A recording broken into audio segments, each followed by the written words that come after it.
제5차 밴쿠버 태극기 대회가 오는 12월 22일 토요일 오전 11시에 개최가 됩니다. 모이는 장소는 늘 저희들이 모이는 평화의 사도 코리안 워 메모리얼, 거기에서 모이겠습니다. 주소는 6110 바운더리 로드 버나비가 되겠습니다. 센트럴 파크 안에 있고요. 스카이트레인을 통해 오시는 분들은 패터슨 역에서 하차하시고 거기에서 한 5분 10분 걸어오시면 되겠습니다.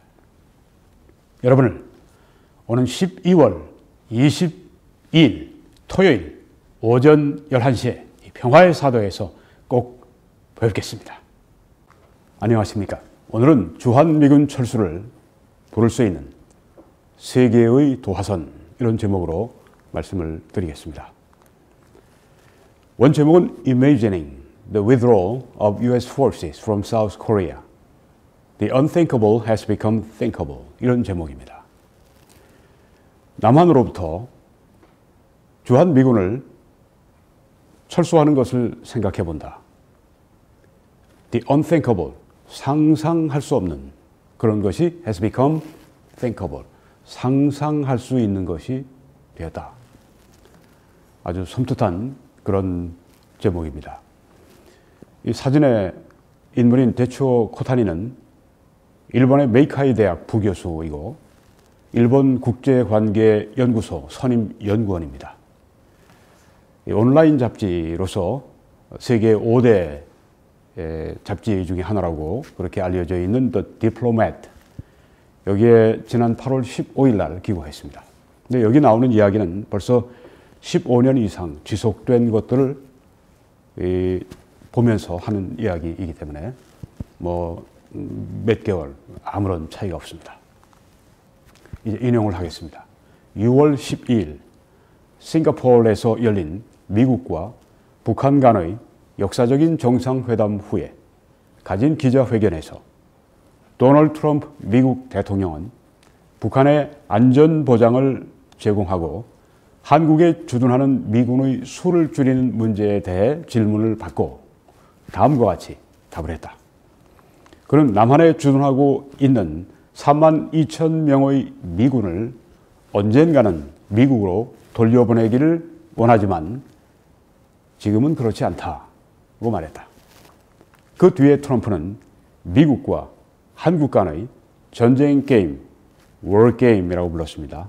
즉 그들의 연합 군사 훈련을 취소한다는 폭발적인 성명을 발표했다. 미 국방부 대변인은 제임스 매티스 미 국방장관이 연합 군사 훈련을 취소하는 것에 대해 대통령과 사전 면담을 가졌다고 설명했다. 그러나 그들이 합의한 것은 훈련을 취소하는 것이 아니라 북한과 대화하는 동안 적극적으로 연합 군사 훈련을 홍보하는 것을 피하는 것이었다. 그런데 훈련을 취소하는 것으로 극단적인 결정을 내렸습니다. 트럼프 대통령이. 매티스는 6월 말에 일본과 한국을 방문해서 연합 군사 훈련이 취소된 후에도 미국이 한국의 병력을 주둔시킬 것이라고 강조했다. 그렇지만 이제 주한미군에 대한 검토가 있을 것이 불가피한 것으로 보인다. 우리뿐 아니라 일본 사람들도 주한미군 철수 문제에 대해서 굉장한 관심을 가지고 있습니다. 왜냐하면 한국에서 미군이 철군하게 되면 일본에도 그런 영향이 올 것을 염려하기 때문이고, 또 한국이 만약에 주한미군이 철수하게 되면 일본 방어선으로 최종적으로 그렇게 자기들이 방어선을 맡아야 되기 때문에 아주 깊은 관심을 가지고 있습니다. 계속 인용합니다. 실제로 워싱턴 DC의 민간 및 공공 싱크탱크는 두뇌 집단, 전문가 집단, 연구소라고 얘기할 수 있습니다. 거기에서 주한미군의 검토가 인도 태평양 지역에서 미군의 입장에 미칠 영향에 대해 이미 생각하기 시작했다. 네, 벌써 주한미군 철수 혹은 주한미군의 위상 변경, 이런 것들이 앞으로 인도 태평양 지역의 미군에게 어떤 영향을 미칠지에 대해서 벌써 미국에서는 연구가 착착 진행이 되고 있다고 하는 것입니다. 한국이 그걸 모르고 잠자고 있습니다. 이것, 즉 주한미군에 대한 검토를 주도하는 것은 세 가지 발전인데, 이는 한국에서의 미군의 주둔에 잠재적인 영향을 미친다. 첫 번째 요소는, 첫 번째 주한미군의 철수를 부를 수 있는 도화선은 이것입니다. 전시작전 통제권 전환 문제이다. 이것은 미국과 한국 사이에 존재하는 논의의 주제이다. 한국 전쟁 기간 동안 한국군은 유엔군 사령관에게 작전 통제권을 위임했고, 이승만 대통령이 그렇게 하셨죠. 1978년에는 한미연합 사령관이 그 역할을 담당했다. 1994년에 평시작전 통제권이 한국군으로 이전되었다. 그러나 노무현 좌파 정부는, 리버럴이라고 했는데 우리 여기에서는 좌파로 그렇게 번역하면 좋습니다. 노무현 좌파 정부는 자주국방의 중요성을 강조하고 전시작전 통제권이 잘 전환되도록 요청했다. 네, 이 전시작전 통제권, 노무현 좌파 정부에서 했습니다.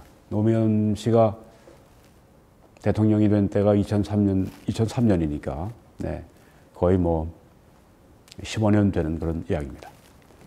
이후에 보수적인 행정부 아래서 전환은 연기되었지만, 전시작전 통제권 전환은 연기되었지만, 이명박 정부 그리고 박근혜 정부에서 그렇게 했지만, 문재인 정부는 2022년까지 양도받는 것을 목표로 하고 있다. 2022년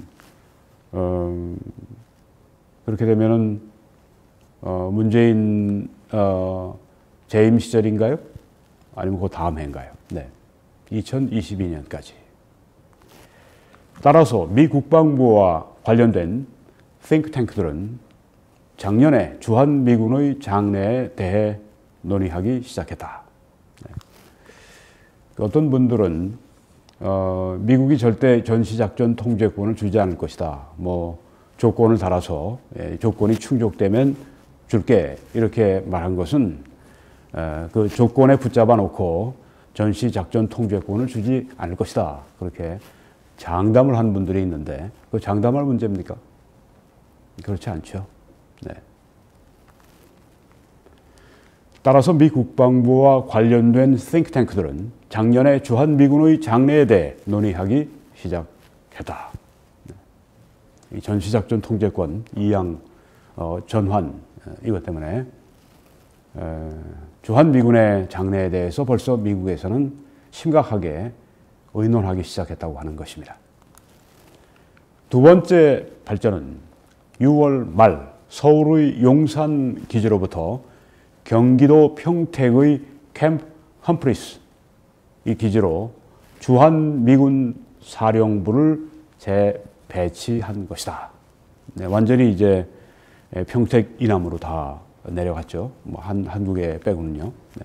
이러한 조치는 자주국방에 중점을 둔 한국의 계획과, 자주국방 외치는데 진짜 자주국방 하려면 재래식 무기 가지고 자주국방 할 수 있습니까? 이런 북한이 핵무기를 가지고 있는 이런 세상에 진짜 자주국방에 정말 진지하다고 할 것 같으면 핵무기를 마땅히 가져야죠.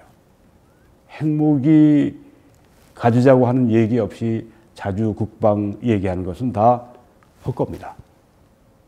진지하지 않다고 하는 것입니다. 한국이 정말 생존하고 번영하기 위해서는 핵무기가 필요할 겁니다. 한국에 주둔 중인 군대의 전략적 이동성 달성을 위한 미국의 계획을 발행한다. 네, 양쪽이 다 이해관계가 있다는 그런 얘기죠. 여러분이 뒤에 보시는 저 사진은 평택에 있는 험프리스 기지입니다. 저게 무려 110억 불, 우리 돈으로 11조, 어마어마한 그 돈이 들어가는 그 1916년까지 마치려고 2016년까지 마치려고 했는데 그게 아니라 이제 2020년까지 이 완공이 미루어졌습니다. 근데 그 비용을 얼마나 많이 한국이 부담하는지 아십니까? 무려 93%를 부담합니다. 3,800에이커가 넘는 그런 아주 엄청난 땅. 그래서 전 세계에서 이 부지 면적에 있어서는 제일 큰 그런 기지가 바로 미군 기지가 여기에 평택에 있습니다. 그런데 그래서 뭐 건물도 대단하죠. 수백 개의 건물들, 뭐 지하로도 그럴 거고. 그거 어떻게 더 놔두고 미국이 떠나겠느냐? 미국이 돈 내는 게 아닙니다. 대부분 다 한국이 내는 것입니다. 그리고 미국은 한번 떠나면 떠납니다. 항공모함이 이렇게 돌 때는 시간이 걸리지만은 한번 딱 돌면 그 다음에는 계속 갑니다. 이게 미국입니다. 그래서 미국이 지금 계속 생각하고 있는데 주한미군 철수에 대해서 언제 한번 결정이 내려지면 그 방향을 바꿀 수가 없습니다. 그게 미국적 사고 패턴입니다. 그걸 한국 사람들이 잘 모르죠. 그래서 미군 철수 영원히 가리라 그렇게 이 헛된 꿈을 꾸고 있습니다. 그렇게 안일하게 생각해서는 안 됩니다. 자, 이 첫째 두 가지 발전 모두 주한미군의 역할 및 즉각적인 철수가 아닌 잠재적인 군대 축소에 대한 검토로 이어지고 있다. 그에 반해서 세 번째 발전, 즉 한국전쟁의 휴전을 종식시키고 평화협정을 체결하기로 2018년 4월에 합의한 판문점 선언은, 여러분이 주위에 판문점을 보십니다. 판문점 선언은 4월 27일 문재인, 김정은 사이에서 맺은 판문점 선언은 궁극적으로 주한미군의 철수로 이어질 수 있다. 이 뇌관이 제일 무섭습니다. 이 판문점 선언, 종전선언과 평화협정, 이것이 주한미군 철수로 이어질 수 있다. 이게 제일 큰 문제입니다. 한국전쟁 중에 미국이 주도하는 유엔군 사령부가 조직되었고 이것이 오늘날 주한미군의 주요 부서를 구성한다. 미국의 지속적인 주둔의 토대는 1953년 휴전 2개월 후에 체결된 미국과 한국의 상호 방위 조약이다. 만약 한국전쟁이 공식적으로 끝나고 평화협정이 체결되면 주한미군의 검토는 필연적이 된다. 남한의 문재인 대통령의 외교안보 특보인 문정인은 외교 잡지인 Foreign Affairs에 기고한 글에서 남북 간의 평화협정은 주한미군의 주둔을 계속 정당화하는 일을 어렵게 만들 것이라고 말했다. 네, 아주 실토를 이 극좌파 교수 문정인이가 그렇게 말을 했죠. 평화협정 맺게 되면 주한미군 주둔의 정당성을 계속 주장할 수가 없다. 철수하게 된다. 그런 말을 한 것입니다. 한국 정부는 이것이 정부의 입장이 아니다. 정부 입장이라는 것을 재빨리 거부했다. 그건 우리 정부 입장이 아니라 문정인 개인의 입장이다. 이렇게 살짝 발뺌을 했지만 문정인의 주장은 남한의 좌파들이 북한을 달래기 위해서 주한미군의 철수를 받아들일 준비가 되어 있음을 보여준다. 네. 이 일본인 교수가 보는 그런 시각입니다. 한국의 남한의 이 좌파는 주한미군 철수를 받아들일 것이다. 이렇게 이야기를 하고 실제로 지금 그렇게 진행이 되어 가고 있습니다. 이게 바로 제일 큰 문제입니다. 골든 챈 같은 미국의 평론가도 이 문제를 지적을 하고 있죠. 주사파 정부나 한국의 종북주의자들, 친북주의자들, 이 좌파들이 이 주한미군 철수에 가장 큰 뇌관이 된다. 가장 큰 영향력을 미칠 것이다. 그렇게 말을 했습니다. 이건 미국도 어쩔 수 없는 그런 문제가 됩니다. 북한의 지도자 김정은과 시진핑 중국 대통령도 평화협정에 서명하면 남한으로부터 미군 철수를 요구하기로 합의했다. 물론 어떤 실제적인 철수든 한미 양국이 주한미군이 더 이상 한국에 주둔할 필요가 없다는데 동의하는 경우에만 발생할 것이다. 이런 일이 벌어지면서 트럼프는 분명히 미군이 한국에 있을 필요가 없다고 생각하고 있다. 분명히 그렇게 생각하고 있다 말합니다. 지난 5월 뉴욕타임스는 트럼프가 관리들에게 한국에서의 미군 주둔을 축소하는 것을 고려하도록 명령했다고 보도했다.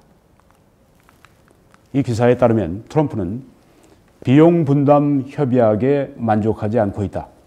트럼프 행정부는 이 기사의 주장을 부인했지만 트럼프가 주한미군을 나쁜 투자, bad investment로 보고 있다는 데는 의문의 여지가 없다. 네, 사실을 말하고 있습니다. 싱가포르에서 열린 기자회견에서 트럼프는 다음과 같이 말했다. 어느 시점에 나는 정직해야 한다. 나는 당신이 가장 잘 아는 대로 내가 유세 캠페인을 벌이는 동안에 이 말을 하곤 했다. 나는 우리 병사들을 밖으로, 즉 한국 밖으로 내보내기를 원한다. 나는 우리의 군인들을 집으로, 홈으로, 미국으로 데려오고 싶다. 이렇게 말을 한 것이죠. 북한의 비핵화의 어떤 진전과는 완전히 별도로 미국이 한국에서 병력을 철수하는 시나리오는 이미 전시작전 통제권 전환, 평화협정 및 미국 우선 정책과 더불어서 그 가능성이 더 많아지고 있다.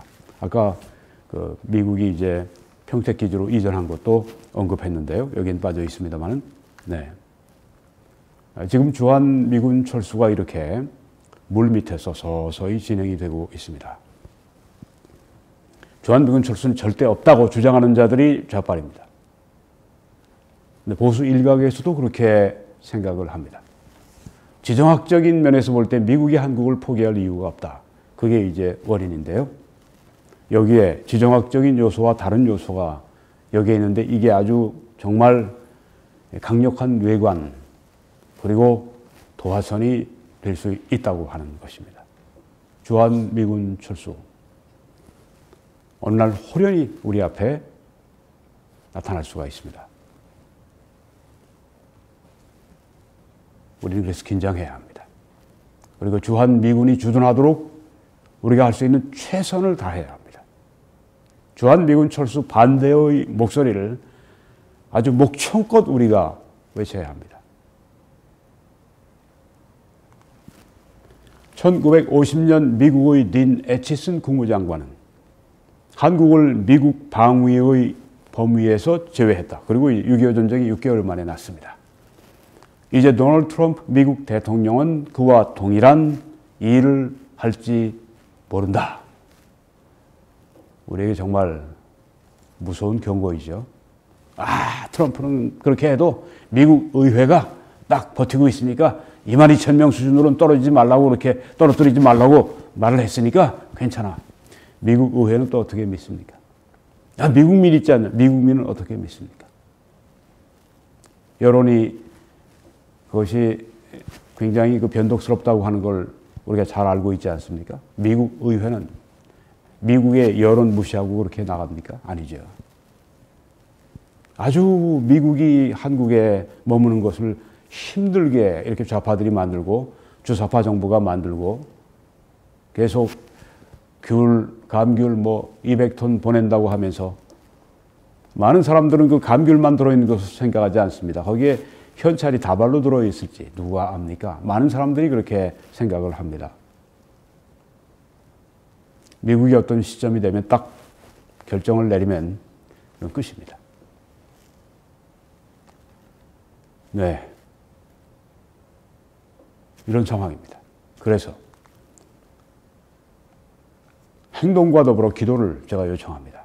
내 이름으로 일컫는 내 백성이 그대로 약한 길에서 떠나 스스로 낮추고 기도하여 내 얼굴을 찾으면 내가 하늘에서 듣고 그대로의 죄를 사하고 그대로의 땅을 고칠지라. 지금 우리 땅이 너무너무 나빠져 있습니다. 이 종북 좌파, 친북 좌파로 말미암아서 그 사람들이 많아지게 되면 다수가 돼버리면 그 길로 가는 수밖에 없습니다. 간단히 뭐 정권 바뀌어서 해결되는 그런 문제가 아닙니다. 너무너무 땅이 오염됐고 더러워졌고 그리고 너무너무 문제가 커져 있습니다. 인간의 힘으로 해결 못합니다. 우리가 할 바를 하면서도 우리가 하나님 앞에 죄를 회개하고 겸손하고 하나님의 얼굴을 찾는 기도를 해야 되겠습니다. 여러분과 제가 그렇게 마땅히 해야 되겠습니다. 여러분 이 메시지를 저와 함께 전해 주십시오. 기도해 주시고 주위에 알려주시고 이 동영상을 소개해 주시고 재정적인 후원으로 함께 해 주셔서 이 방송을 실제적으로 같이 전해 주십시오. 그렇게 수고해 주시는 또 헌신해 주시는 분들께 감사를 드립니다. 하나님의 축복이 함께 하시기를 기도합니다. 국내에서는 저 위의 정보를 사용해서 그리고 밑에 정보는 해외에서 이 정보를 통해 저희를 후원해 주십시오. 그리고 미국에는 Bank of America, 캐나다에는 Coast Capital Savings Bank를 통해서 그렇게 저희들을 지원해 주십시오. 그리고 이 모든 정보를 www.21church.com으로 들어오셔서 밑에 후원을 클릭하시면 모든 정보를 보실 수가 있습니다. 저는 매주일 오후 2시에 밴쿠버 필그림 교회에서 설교하고 예배를 인도합니다. 여러분을 초대합니다.